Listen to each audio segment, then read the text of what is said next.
Ahora sí, 3, 2, 1. Hola a todo el mundo, bienvenido a un episodio muy especial de Un Café y Medio con Julián. Otra vez yo, Julián Díaz. Y hoy tengo como invitada a la profesora Jimena Hurtado, de aquí de la Facultad de Economía, que es profesora de Historia del Pensamiento, Historia del Análisis Económico, por así decirlo. Y hoy estamos con los chicos de Endeuda aquí en la audiencia, que ustedes no lo ven, pero acá están, porque tenemos un tema muy especial que queremos hablar. Pero primero, Jimena, estos podcasts siempre se segmentan como, la primera parte es como una especie de una historia de vida. Entonces, la gracia es que usted nos cuente, usted cómo llegó aquí como profesor, así como que los estudiantes a veces la ven a usted, pero no saben mucho de usted y tal vez quieran saber algo más de usted. Entonces, pues, este es como su momento para contarles. Contarles todas las cosas. Lo No, que les mejor, quiera contar, mejor pues. no todas las cosas. Exacto. Yo estudié en esta universidad, estudié Economía y Ciencia Política hace muchísimos años y entré, como todos los estudiantes de Economía del universo, prácticamente en crisis en quinto semestre. Sé muchas matemáticas, sé hacer modelos y todo lo que se hace realmente es derivar e igualar a cero. Y es como, bueno, ¿y esto para qué me sirve? Entonces, en esa crisis, preciso, entré al curso de Historia del Análisis Económico con José Félix Cataño, que fue un profesor que enseñó muchos años acá, es un profesor originalmente de la Universidad Nacional, y empezó a hablarnos de todas las alternativas a pensar en equilibrio y hacernos como el reto de intenten pensar en desequilibrio e intenten pensar como por fuera de la caja, y nos empezó a mostrar otras formas que en ese momento se estaban haciendo en economía. Y eso fue como, ve, hay otras formas de hacer economía, esto me interesa y voy a explorar un poco más. Y de ahí entonces, en esa época, antes de irse a hacer un posgrado, uno tenía que trabajar. Entonces fue mi contacto con el mundo real, así como de ser economista, haciendo Excel, Stata y todas esas vainas, pero apenas me gradué de acá.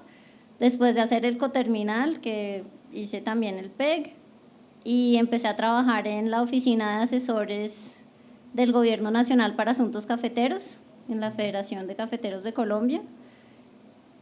Hice todo el Excel, Stata que podía haber hecho en mi vida.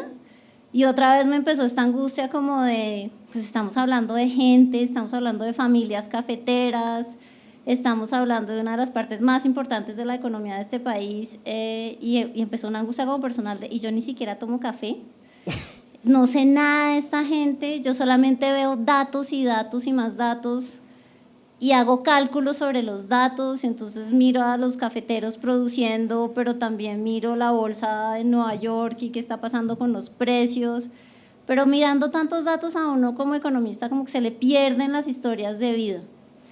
Y dije, yo no estoy segura si yo estudié economía para esto, y me acordé otra vez de mi clase de Historia del Análisis, y ahí sí fue el azar de la vida que terminé en un doctorado de economía, porque la crisis me había llevado a decir, de pronto yo no quiero ser economista, de pronto lo que quiero hacer es seguir por ciencia política. Entonces me presenté al doctorado en Historia del Pensamiento, en Economía, pero con un énfasis muy importante en Historia del Pensamiento en Francia, y me presenté a un doctorado de Ciencia Política, de Relaciones Internacionales en Gran Bretaña. Y en esa época el internet no funcionaba tan bien. Y resulta que me aceptaron en Francia, yo empecé a hacer mis papeles, no sé qué, y de los británicos no volví a tener noticias.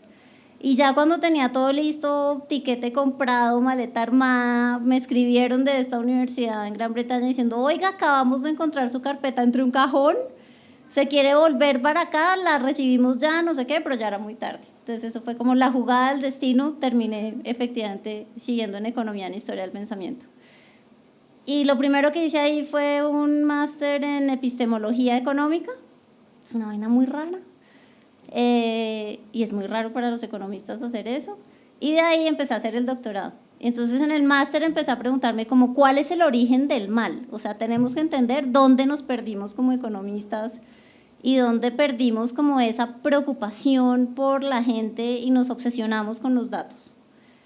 Y entonces, ¿quién es el padre de la economía? Adam Smith. Entonces empecé a trabajar sobre Adam Smith Y resulta que me pareció maravilloso.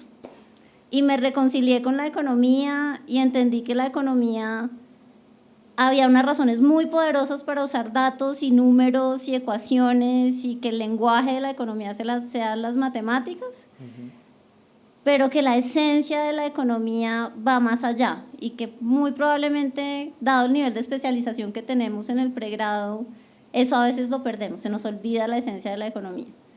Y seguí haciendo historia del pensamiento por eso, para conservar el alma de los economistas.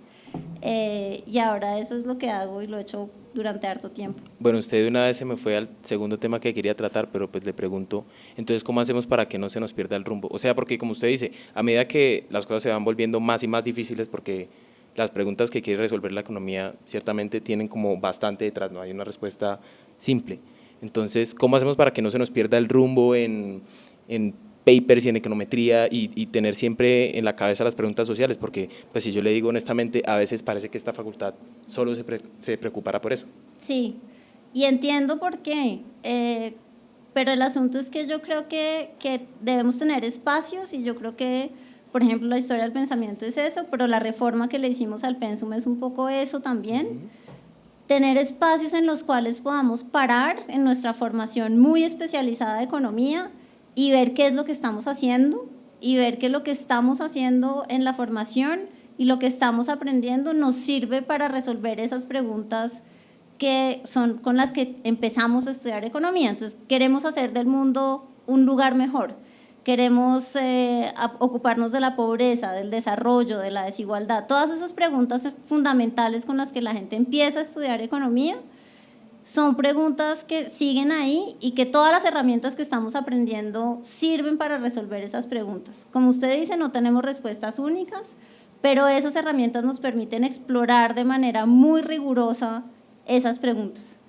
Y el asunto es entonces, hagamos paradas en diferentes momentos de la formación de los economistas para que veamos que eso sí es lo que estamos haciendo y que no se nos pierdan esas preguntas fundamentales, es decir, que no se nos pierda la importancia de la gente para la cual trabajamos como economistas.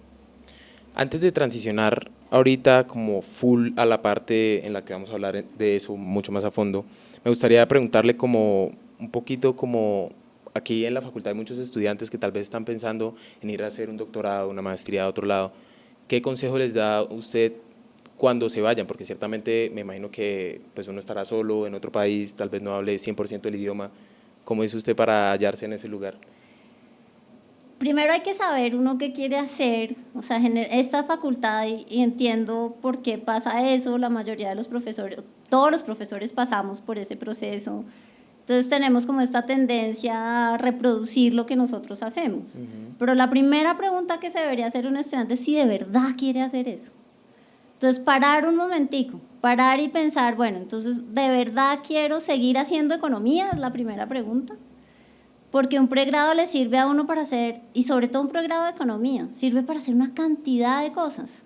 Entonces, en la facultad a veces hacemos esto de la tertulia de ejercer economía, y ahí hemos tenido economistas que vienen a contarnos cómo haber estudiado economía en esta facultad ahora les sirve para ser pintores, para ser políticos, para ser fotógrafos. Hemos tenido una diversidad de gente precisamente no académica, para que los estudiantes también tengan ese contacto y vean, no porque usted terminó un pregrado de economía, está condenado a ser economista.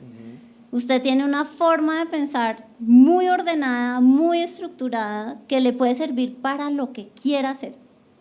Hemos tenido periodistas, bueno, todo tipo de gente, que son todos economistas de pregrado de esta facultad. Y todos coinciden en la misma cosa. Todos coinciden en lo que yo aprendí acá, es a tener una estructura mental ordenada. Y eso me ha servido para todo. Entonces, la primera pregunta que uno se tiene que hacer es eso.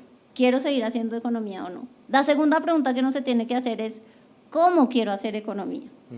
Entonces, obviamente también porque en la facultad los profesores lo que hacemos es economía académica, por llamarla de esa forma, pues tenemos este sesgo hacia esa forma de hacer economía.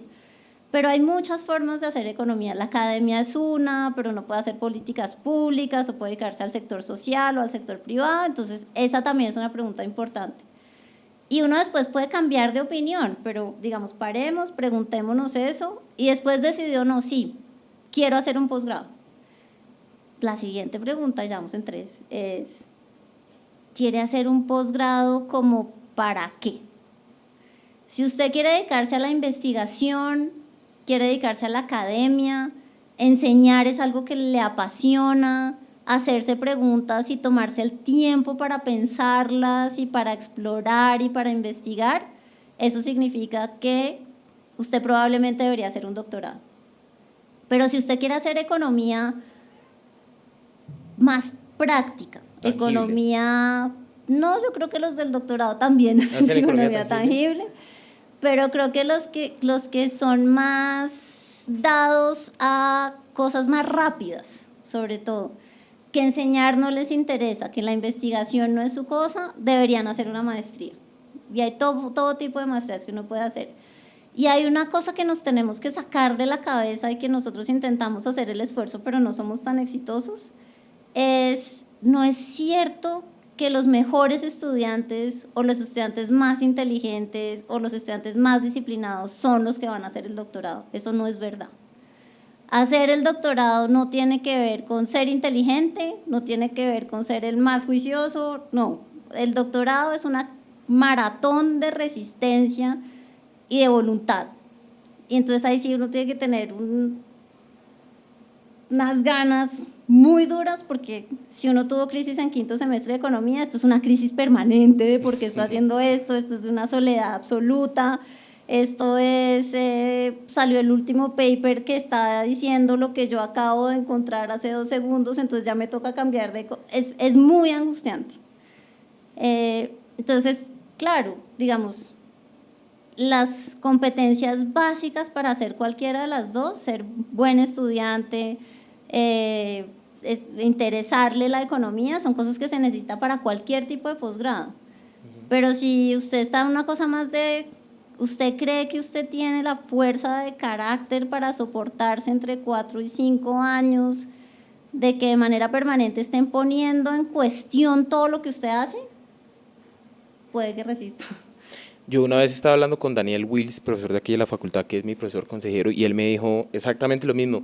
A veces pareciera que los mejores estudiantes son los que van a hacer un doctorado, son los que quieren hacer academia, quieren ser profesores, pero eso no es cierto. Digamos, yo hasta, digamos, muchos de mis compañeros y yo mismo me encontré el semestre pasado viendo como una materia, yo como, espera, usted va a hacer una maestría en economía, ¿por qué? ¿A usted no le gusta esto? Pero como uno ve, como usted dice, uno ve a todos los profesores de aquí de la facultad, bueno, son profesores, son académicos, y la facultad ciertamente al menos según yo sé, ha cambiado un poquito en eso, porque según tengo entendido, todos los profesores no eran así antes, la mayoría de profesores de aquí de la facultad eran más bien, digamos, dirigentes del gobierno, ministros, tal vez directores de Planeación Nacional.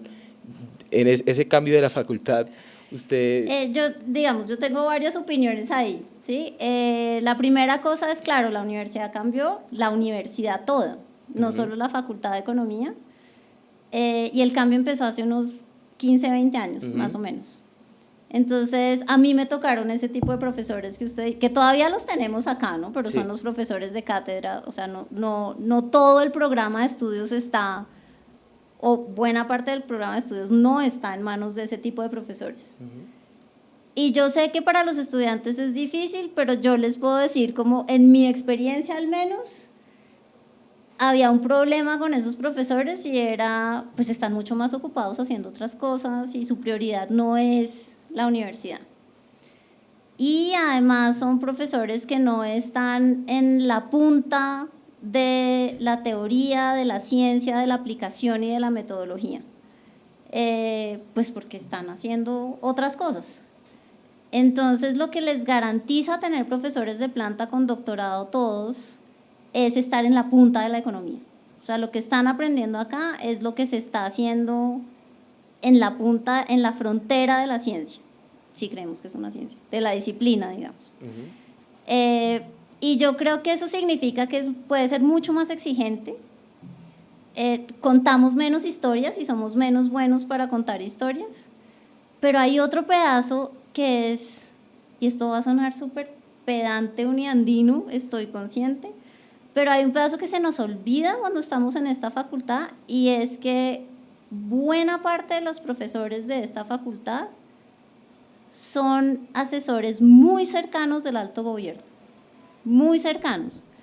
Es gente que, Daniel Wills, usted lo acaba de decir, por ejemplo, Daniel Wills se acaba de ir, en este momento está en el Ministerio de Hacienda,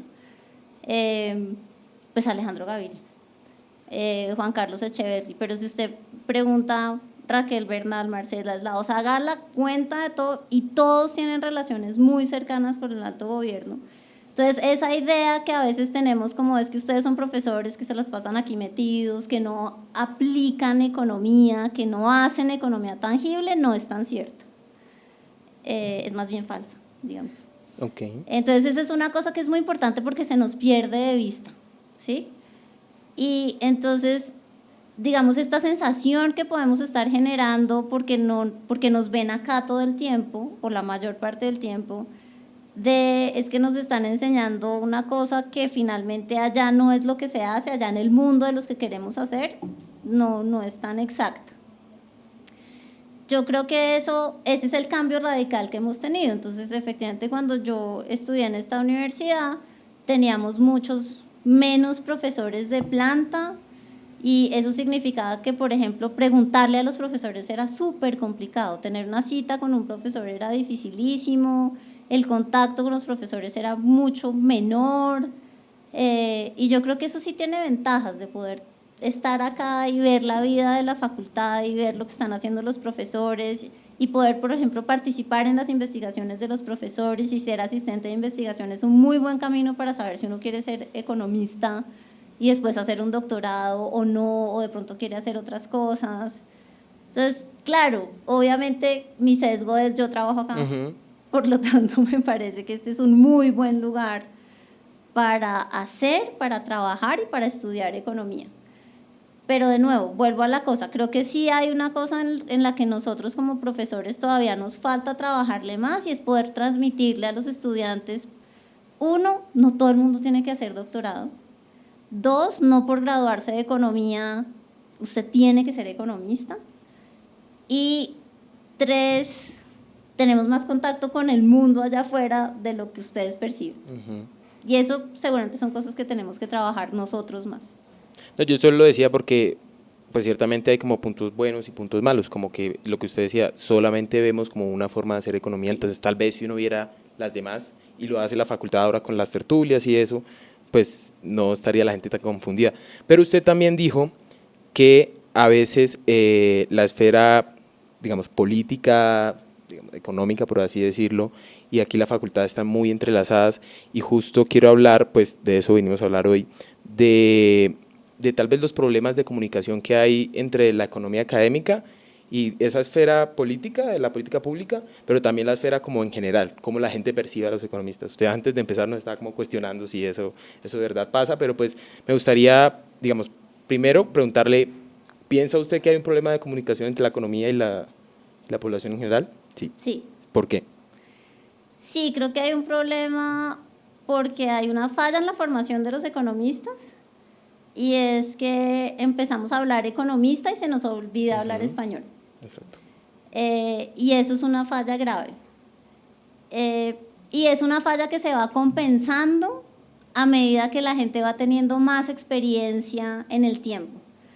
Pero la pregunta que nos hacemos, por ejemplo, en este momento en la facultad es ¿por qué tenemos que esperar a que la gente salga a trabajar y a ocupar puestos en el sector privado, social, público, en el que sea, y que ellos solos sean los que aprendan cómo comunicarse con un público no economista?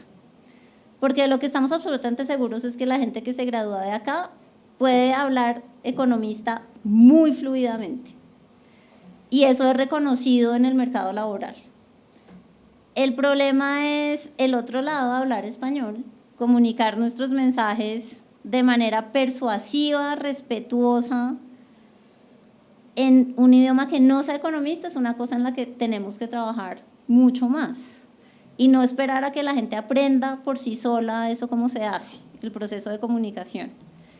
Entonces creo que eso es un frente en el que estamos trabajando. Creo que lo que la universidad ha hecho en términos del componente de escritura académica va en ese sentido, pero creo que en la facultad todavía nos falta en ese aspecto, y es sencillamente saber a qué público nos estamos dirigiendo. Entonces, deberíamos hacer más trabajo y más esfuerzo y encaminar más en la formación de los estudiantes de, primero, mire a quién tiene enfrente. Y si tiene a un economista, háblele en astronomía con estrellitas de la significancia de los resultados de su regresión. Pero si usted tiene a un académico de otra ciencia social, esa no es la forma en que le debería estar contando la misma historia, pero se la debería estar contando de manera diferente. Si usted tiene a la gente del sector público o si tiene a la gente del sector privado, esa es otra forma de comunicación. Y si usted está hablando con gente en la calle, que debería ser nuestra primera preocupación, esa también es otra forma de hablar. Entonces, eso nos falta, como identificar cuáles son nuestros públicos y cómo podemos transmitir el mismo mensaje a públicos diferentes. En este momento somos, otra vez, muy buenos en comunicarnos entre economistas, pero no somos tan buenos haciendo las otras cosas. Entonces, una cosa es, por ejemplo, si uno va a un seminario sede, si ustedes se fijan en los seminarios sede, la gente que va a los seminarios sede son economistas, de esta facultad, de esta universidad o de otras universidades, pero generalmente son economistas académicos los que están viniendo. La facultad, en conjunto con la Escuela de Gobierno, ha hecho este esfuerzo de sacar las notas de política, que es una forma de, digamos, poner en un lenguaje menos excluyente los principales resultados de los estudios que se hacen tanto en la facultad como en la Escuela de Gobierno, y hacen entonces las tertulias de política. Entonces eso es más abierto hacia formuladores de política pública. Y probablemente deberíamos hacer eso, pero no solamente para un público de investigación, sino para los estudiantes mismos. Entonces la otra cosa es, Endeuda ha sido de los más vocales en hablemos español. Y esas iniciativas de los estudiantes deberían ser iniciativas que probablemente podemos ampliar y apoyar un poco más para aprender a quién tengo enfrente y sobre todo aprender a ver a la persona que tengo enfrente. Creo que eso es, ese ejercicio de ver al otro es una cosa que podemos desarrollar mucho más.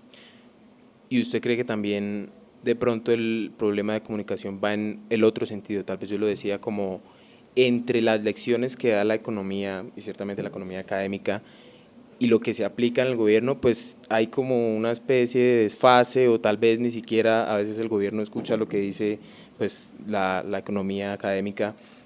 ¿Por qué también se puede dar ese problema? ¿Es por exactamente lo mismo? No, creo que hay dos razones para que eso pase. Uno es, de nuevo, el primero que usted estaba señalando es efectivamente los economistas no necesariamente hablan político, y entonces eso hace que la comunicación pueda ser más difícil. Pero la otra cosa es que el sector público y los políticos no son receptores netos de información. Ellos buscan la información y se comunican con la academia porque ellos tienen sus propias agendas políticas.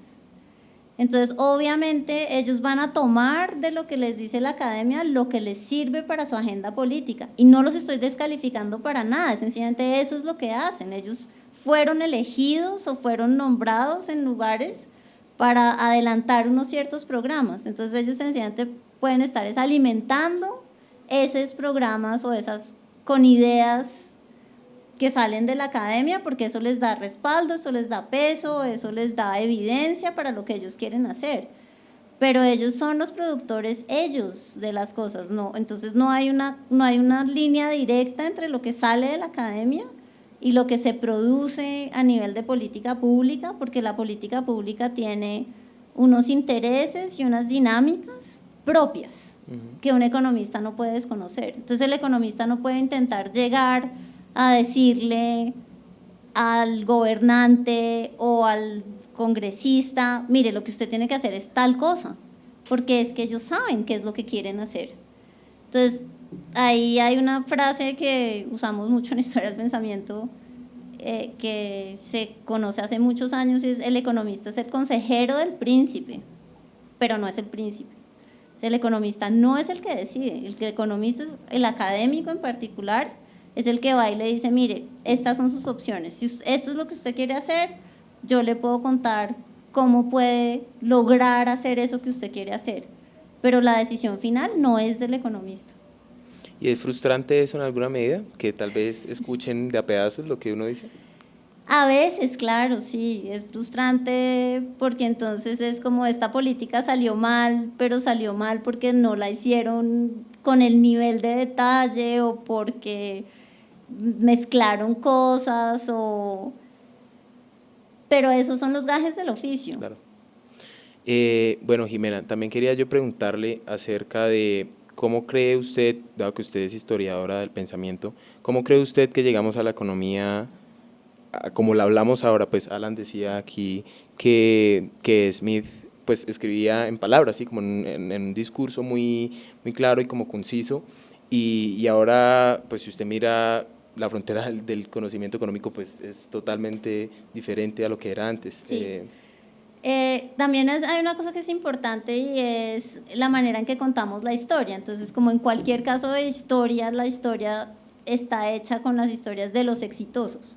Entonces, obviamente Adam Smith es un tipo súper exitoso y entonces por eso sabemos cómo escribía, no sé qué. Pero al mismo tiempo que estaba hablando Smith, había economistas en Francia y en Italia que ya estaban haciendo cálculo diferencial.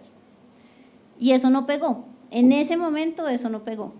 Y después tuvimos que llegar hasta el siglo finales del XIX y ahí empezó a pegar un poquito más, pero la cosa empieza a avanzar muchísimo más en el siglo XX.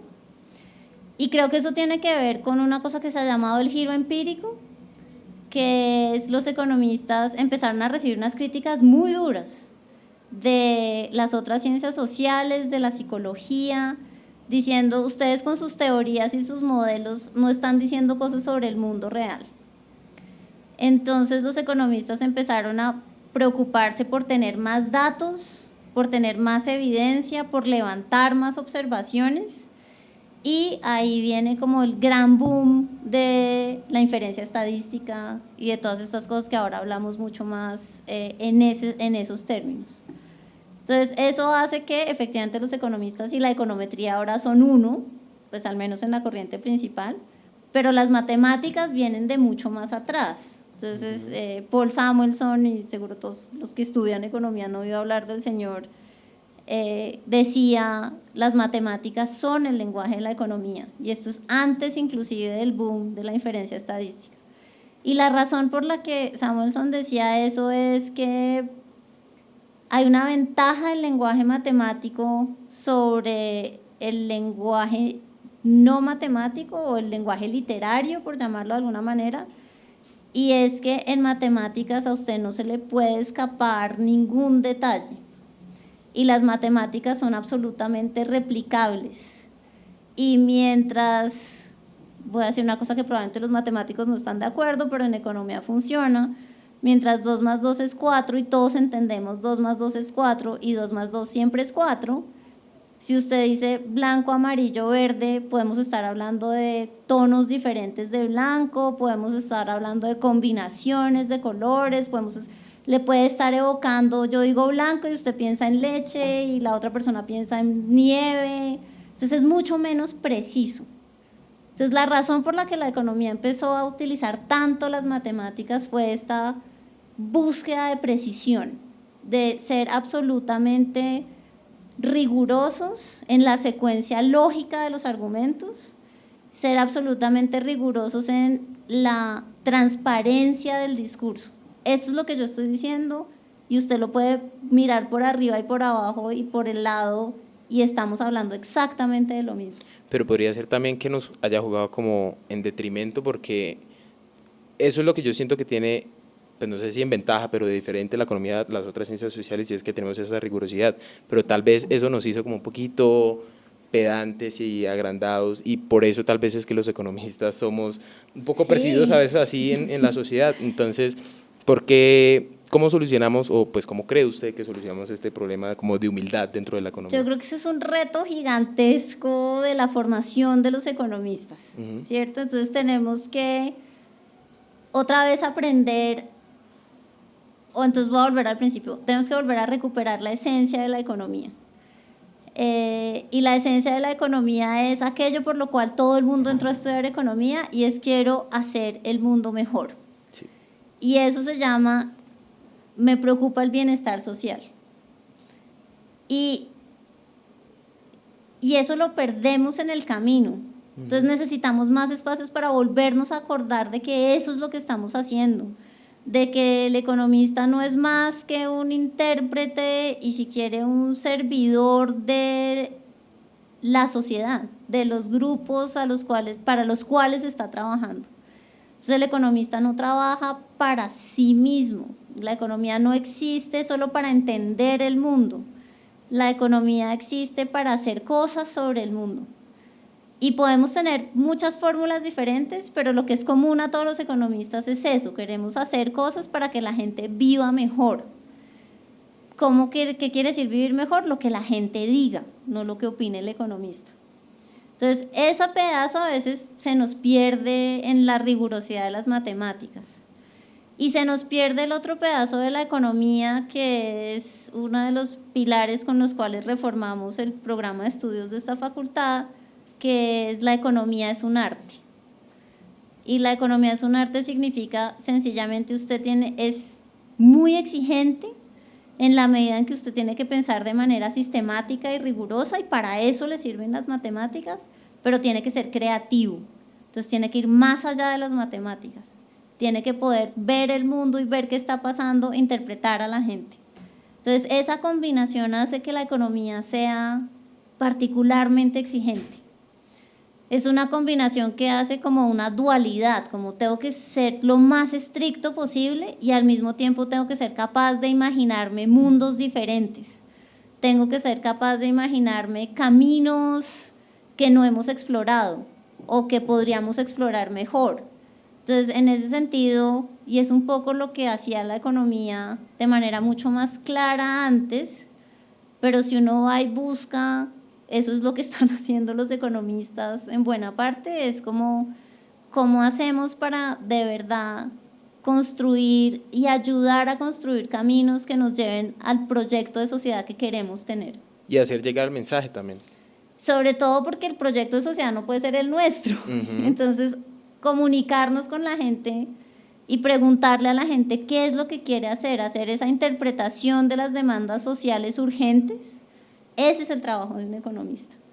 Digamos, yo me acuerdo que, pues no es por hacer propaganda ni nada, pero en este podcast también hablé con un profesor de música, Jorge García, de aquí de la universidad, y él me dijo que necesariamente, o sea, no tiene que ser así. Digamos, en el arte, ciertamente no siempre fue hecho para todas las personas. Digamos, en parte ha sido como aristocrático, para siempre, pues, la parte más alta de la sociedad. ¿Ese es el caso con la economía, o nosotros somos diferentes en alguna manera, como usted dijo, del arte? Bueno, esto también sí tenemos que hacérselo entender a todo el mundo. Yo creo que sí somos bien diferentes.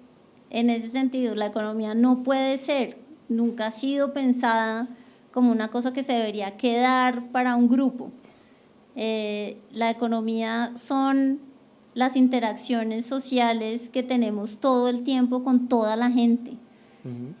Y eso, digamos, es la diferencia entre la economía como disciplina y la economía en el mundo. Entonces, la economía en el mundo está ahí. Y sencillamente nosotros somos como los intérpretes de eso que está pasando y que quisiéramos que mejorara. Por eso no puede estar encerrada, y nunca ha pretendido estarlo. Pero sí es cierto que es como la preocupación que ustedes me han contado, sí es cierto, y esa preocupación es extendida, que de alguna manera sentimos que cada vez nos estamos aislando más. Y ni siquiera lo sentimos nosotros, sino nos apuntan los dedos del mundo diciéndonos: ustedes viven en una torre de marfil, ustedes no fueron capaces de predecir la crisis del 2008, ustedes en este momento... Hay economistas muy importantes que dicen: no sé cómo se maneja el desempleo. O sea, estamos dando unos mensajes complicados. Y obviamente eso significa que le estamos fallando en términos de nuestra responsabilidad social como economistas. La economía es una ciencia social, y en ese sentido las ciencias sociales no solamente son las ciencias que estudian a la sociedad, sino son las ciencias que le ayudan a la sociedad para entenderse mejor y para poder hacer cosas. Y eso probablemente significa tenemos que ponerle más atención a lo que la gente nos está pidiendo. Y lo que es curioso con esto que estoy diciendo también es probablemente la economía es en Colombia, en América Latina tal vez, la ciencia social que se quedó en la esfera pública y en el debate público, cuando las otras ciencias sociales se alejaron un poco, probablemente en un acto de humildad y de decir, bueno, vamos a reflexionar sobre nosotras mismas y vamos a reconocer la complejidad del mundo y nuestras limitaciones para decir y para hacer en el mundo. La economía nunca se retiró. Y eso también significa que frente a ese espacio que dejaron las otras ciencias sociales, los economistas ocuparon el espacio y a veces fueron como arrasando como una planadora diciendo esto es lo que hay que hacer. Entonces necesitamos también abrirnos más y que las otras ciencias sociales vuelvan a ocupar el espacio público para que de verdad hagamos cosas interesantes. Las cosas puramente disciplinarias nunca son suficientes. Entonces sí nos falta humildad, en cierta medida. Nos falta oír más, creo yo. Nos falta humildad en el sentido de nos falta hacer el esfuerzo de escuchar sobre todo a la gente, creo yo, y de intentar comunicarnos y volver a acordarnos que nosotros como economistas nuestro papel principal es acompañar y ayudar y no decidir ni determinar. Bueno, y con todo ese diagnóstico que usted nos dio, pros y contras del estado en el que se encuentra la economía. Respecto a eso, ¿no? Respecto hay muchos estados. Al diálogo con la sociedad. Entonces, digamos, entonces voy a aclarar, porque hay muchos estados, porque hemos estado hablando de la economía como si hubiera una sola economía. Okay. Y eso tendemos a hacerlo, evidentemente, pues porque estamos en esta facultad, claro. Pero hay otras corrientes en economía, entonces ahí hay una discusión interesante y hay otra gente que no es originalmente economista que está haciendo economía y su razón por la que la está haciendo fue la economía es una cosa tan seria que no podemos dejarla en manos de los economistas, y eso yo creo que es un llamado de atención muy poderoso para nosotros los que hacemos economía y nos identificamos como economistas. Entonces me parece que otra vez el mensaje es nos tenemos que abrir más y tenemos que ser más receptivos, y eso es cierto para esta economía de la que hemos estado hablando, que es como la economía de la corriente principal, y probablemente es cierto para las otras corrientes de economía que siguen en la pelea entre los economistas. Pero en realidad la pelea entre los economistas no es tan interesante si podemos pensar como todas las otras cosas que podríamos estar haciendo, si nos vamos a mirar, esta es gente, por ejemplo, de estudios culturales que están haciendo economía y lo llaman desde la base, que están volviendo a estudiar otras formas de organización económica, que era lo que hacía la antropología económica antes, que están recuperando formas como la economía campesina, por ejemplo, y no es porque digamos como bueno, eso es lo que deberíamos hacer, es sencillamente miremos otras posibilidades. Y también deberíamos intentar ayudar en alguna medida, porque ciertamente los economistas tenemos el método, tenemos el conocimiento suficiente para poder, lo que usted dice, hacer economía en esas otras áreas, pero no expandirnos, como usted dijo, entonces ahí hay una cosa como que es el término del imperialismo económico, seguramente eso lo deberíamos estar evitando. Lo que pasa es que dado que tenemos el método y es un método súper flexible, muy poderoso, es muy tentador, incluso para las otras ciencias sociales también, y ha pasado con algunas, decir como, bueno, sigamos el camino de los economistas que ellos parecen estar teniendo respuestas. Y digamos, esa forma de relación no creo yo que sea la forma de relación más fructífera ni más productiva. Entonces, probablemente deberíamos abrirnos más y hablar más con la gente, con toda la gente que esté fuera de la economía, de manera que nosotros también nos podamos enriquecer. Y eso ha pasado. Si ustedes miran, la economía comportamental viene de volver a hablar con los psicólogos. En educación están haciendo los economistas una cantidad de cosas con educadores. En historia económica, los economistas están intentando decirle a los historiadores, oigan, vengan, charlemos otra vez. Pero es cierto que ha sido un poco difícil porque no teníamos buena fama. Y no teníamos buena fama porque estábamos muy encerrados, porque hablábamos con nosotros mismos, porque una época en el siglo XX en el cual los economistas eran como nosotros sabemos de qué estamos hablando, y entonces nos miran con un poco de desconfianza, pues es apenas esperable. Entonces nos toca hacerle más trabajo. Ahora en este momento a nosotros nos toca hacerle más trabajo y decirle a la gente, no, mire que somos buena gente, venga, charle con nosotros. Y eso es un esfuerzo que creo que estamos haciendo en esta facultad, se hace mucho, de decirle a las otras disciplinas, pero también de salir a la calle y decirle a la gente, venga que nosotros sí queremos, porque no solamente deberíamos ayudar, esa es la razón de la economía, esa es la razón de nuestra existencia, ayudar. Ok, ese me parece el mensaje positivo perfecto para esto.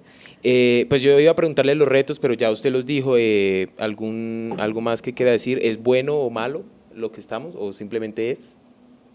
Yo no creo que nunca nada sea. Para mí eso es muy complicado. Entiendo uno por qué lo dice. Y creo que uno lo dice porque las cosas no son ni buenas ni malas en absoluto. Pero yo lo que sí creo es que, y por eso es que yo hago historia del pensamiento económico, que la manera de crecer y de construir y, por ejemplo, de volver a acordarnos de qué es economía y qué es lo que los economistas deberían estar haciendo, es hacer una crítica constructiva. Pero la crítica significa tenemos que conocer a fondo lo que estamos criticando. Los mejores críticos de la economía durante la historia de la disciplina han sido los economistas. Y son economistas que han tomado críticas que nos llegan de la sociedad o de otras ciencias sociales o de otras disciplinas, y también críticas que se hacen ellos mismos. Y eso es una cosa que a veces vemos menos, nos da es como esta sensación de que todos los economistas siempre están de acuerdo y son súper homogéneos y no sé qué, y no, para nada, los economistas no son así. Pero creo que la mejor forma de construir, de nuevo, es ser muy buenos críticos. Para eso tenemos que ser muy buenos economistas. Bueno, perfecto, Jimena, pues le queremos dar las gracias de parte de todos de haber tomado este espacio, y pues no sé si usted quiera contarle a la gente como dónde puede de casualidad leer algo que usted haya hecho, si usted va a dictar un curso y lo quiere promocionar, algo, o sea, este es su momento de publicidad. Yo soy muy mala en la autopromoción, pero hay una cosa que sí les quería contar, en realidad hay dos cosas que les quería contar. Una es, estamos con otros profesores y exalumnos que ahora hacen el doctorado de esta facultad, trabajando en un proyecto sobre la tecnocracia. Y la tecnocracia en Colombia específicamente, y es un proyecto que además estamos haciendo con gente de ciencias sociales, haciéndonos esta pregunta de la comunicación, haciéndonos la pregunta sobre Colombia es este lugar excepcional de estabilidad macroeconómica, pero al mismo tiempo en el cual nos matamos durante tantos años, y cómo conciliamos ese tipo de cosas. Es una pregunta muy grande sobre la excepcionalidad colombiana. Tenemos una tecnocracia muy fuerte en este país y al mismo tiempo todos nos sentimos insatisfechos con el nivel de desarrollo y de crecimiento que tenemos, y la pregunta es ¿por qué pasa eso? Y el diálogo con la gente de ciencias sociales también tiene que ver con cada vez que señalan a los economistas y en particular a esta facultad nos dicen neoliberales, y es como ustedes neoliberales, terribles, bueno. Y la pregunta es, ¿eso qué quiere decir? Cuando nos están diciendo eso, ¿qué nos están diciendo? ¿Y por qué los economistas parece que cuando nos digan neoliberales es como, ¿qué? ¿Conmigo? ¿Me está diciendo a mí? No, yo no soy eso. Entonces estamos intentando descubrir dónde se quebró esa comunicación, dónde los tecnócratas siguieron haciendo su trabajo y los demás los empezaron a llamar neoliberales y ellos no se enteraron de que eso era lo que estaba pasando. Y tenemos la ventaja de estar en esta facultad donde están los tecnócratas y donde tenemos un contacto directo con la primera generación de tecnócratas de este país. Entonces, esa es una cosa que estamos trabajando y la razón por la que la quiero promocionar es necesitamos gente que nos ayude porque hay una cantidad de información gigante. Entonces, ese es un espacio para hacer tesis, para hacer memorias, para todo tipo de cosas. ¿Dónde puede encontrar la gente para, pues, en dado caso que Aquí, quieran? venga. Yo estoy en mi oficina todo el tiempo, escribando un mensaje. Y la otra cosa que también empecé a hacer hace poquito es... Hay un movimiento en historia del pensamiento económico en América Latina y es, hace muy poco tenemos como realmente historiadores del pensamiento económico profesionales, entrenados para eso, que hacemos eso de tiempo completo.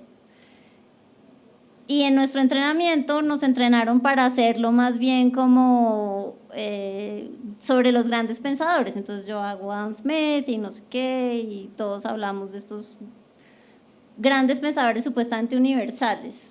Y últimamente ha habido un movimiento hacia empezar a explorar las tradiciones nacionales de pensamiento económico.